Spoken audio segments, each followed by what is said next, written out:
Waheshimiwa wabunge, uteuzi wa Waziri Mkuu wa Jamhuri ya Muungano wa Tanzania. Mheshimiwa Spika, kwa mujibu wa Katiba ya Jamhuri ya Muungano wa Tanzania ibara ya 51 kifungu kidogo cha pili, Rais wa Jamhuri ya Muungano wa Tanzania baada ya kushika madaraka yake ndani ya siku 14 atamteua mbunge wa kuchaguliwa kutoka katika jimbo la uchaguzi anatokana na chama cha siasa chenye wabunge wengi zaidi, au kama hakuna chama cha siasa chenye wabunge wengi zaidi, basi atateuliwa anaelekea kuungwa mkono na wabunge wengi kwa Waziri Mkuu wa Jamhuri ya Muungano wa Tanzania. Hata hivyo, Waziri Mkuu atakayeteuliwa hatashika madaraka hayo hadi uteuzi wake umethibitishwa na Bunge kwa azimio tukaungwa mkono na kura za wabunge walio wengi. Hivyo, kwa kutekeleza matakwa hayo ya kikatiba, nimemteua Mheshimiwa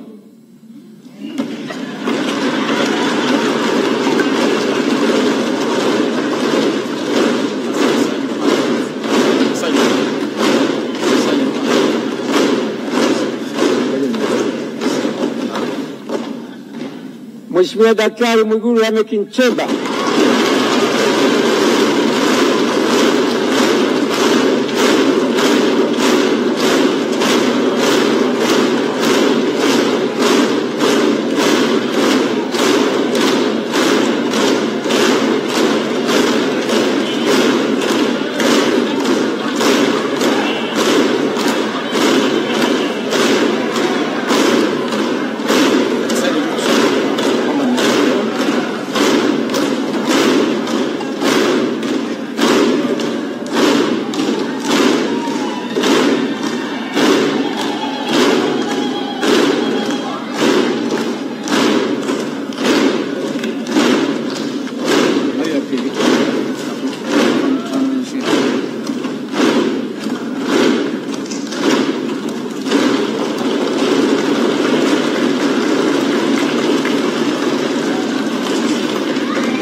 Waheshimiwa, naomba tukae. Hajaapishwa bado, naomba tukae.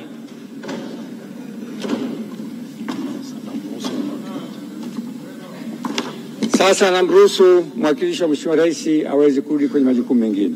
Asante sana kamanda.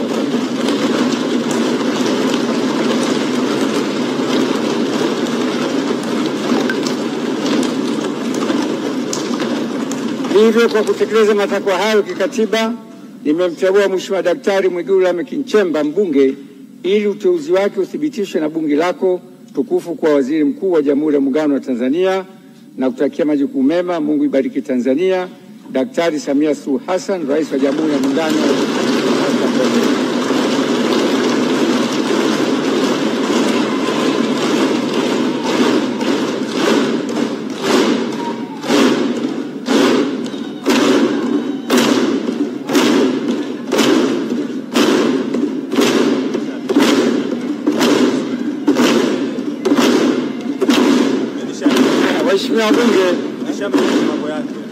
Waheshimiwa wabunge, kwa vile jina hili likijapa ni siri, naahirisha bunge kwa nusu saa ili katibu akandae, na sitisha bunge nusu saa ili katibu akandae ballot paper.